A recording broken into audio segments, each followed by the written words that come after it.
What is up, Steve here. I hope you are doing well. Today I want to talk about an article, but before we get into it, I need people to understand there is a lot of turmoil in the mortgage market, especially if you guys are going for a non-QM lender. I talked about another non-QM lender that went bankrupt, and we are seeing another one go under as well. So what does this mean for a home, somebody that's actually buying a home and they're in the underwriting process right now? This could mean that you are jeopardizing potentially escrow money and even a lawsuit for breach of contract if you guys are not fulfilling your obligation as a borrower. So what's happening is these non-QM lenders, so basically they don't have the same underwriting as, say, Fannie Mae or Freddie Mac, and it's for borrowers that are maybe more risky or stated income loans, or they are self-employed, so they provide bank statements and other means to show of income.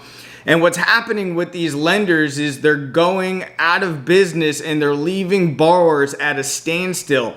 And we need to get this information out to people, especially if people are in the process of buying a property and they may be in contract and they're not hearing back from their lender as to what's going on with their loan. And unfortunately, it's going to leave a lot of people in bad situations if you guys are in contract. So for one thing, I would say be very cautious if you guys are buying real estate right now with a non-QM lender. And unfortunately, I think that some people are just going to get flat out screwed. So let's look into this article real quick. Goes on to say, ex-workers sue Sprout Mortgage over unpaid salaries. Two former employees are suing the Long Island-based Sprout, its affiliate company, Revico Mortgage Management, and Chief Executive Officer Michael Strauss. Allegedly, they laid off around 100 employees at the New York office on Wednesday without giving legally required written notice and failed to pay their paychecks due to the following day.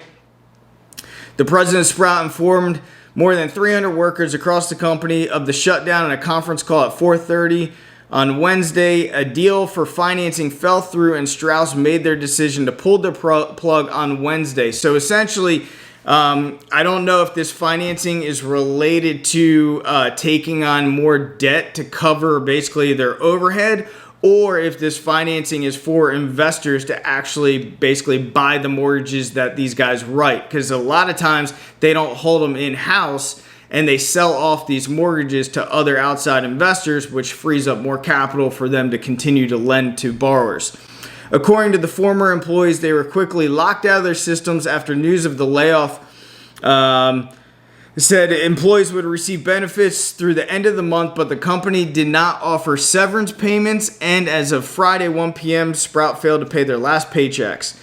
Sprout is the second major non-QM lender to shut down operations recently. First Guarantee Mortgage Company Corp, which is the company that I was talking about in that previous video. I'll link that for you guys as well. And when I did that video, I did it a couple days in advance talking about the turmoil going on. And when that video launched, I actually had to put in the pinned comment that another article came out stating that they did in fact filed for bankruptcy. Former employees of Sprout said loans in the pipeline are still pending, and it's highly doubtful that they will be funded. Okay, let me read that one more time because this is exactly what I was talking about in the beginning of the video. Former employees of Sprout said loans in the pipeline are still pending, and it's highly doubtful that they will be funded.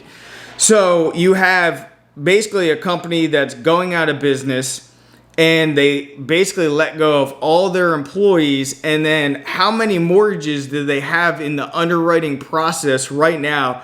Who knows? But all these borrowers that are sitting there, they think they're going to get financing for a house.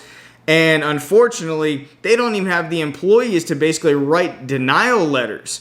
So when you guys are writing a contract, in many cases, you have a contingency clause in that contract to purchase a property, and it's contingent upon you getting financing. Now, if there is nobody at this company stating that they can't get you the loan, and you can't get a written denial letter from that lender, then what are you going to provide to the seller or the seller's agent to show proof that you couldn't get financing? So I think this is going to be a messy situation. I think this is going to happen in more and more companies as well. And it's one of the reasons why I want to put this information out, because I want people to be protected and really watch out. So I would be very cautious of any non-QM lenders out here. It goes on to say Sprout had been dealing with liquidity and funding problems for months. Unlike some of its peers, Sprout wasn't backed by a major asset management firm, and it was particularly vulnerable to a lack of liquidity from investors. It couldn't handle the widening spreads and began taking losses on loans originated in the beginning of the year, he said.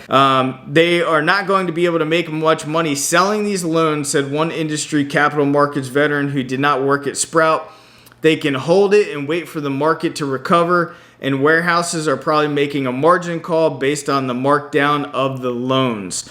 So basically, these lenders, they don't have many options, and if they hold the loans in-house, hopefully, I mean, it sounds like it's debt upon debt to basically hold these loans in-house, and unfortunately, there is no secondary market to buy these loans, so they have no way of making any more money if they're not writing new policies, not writing new loans, and being able to sell those loans.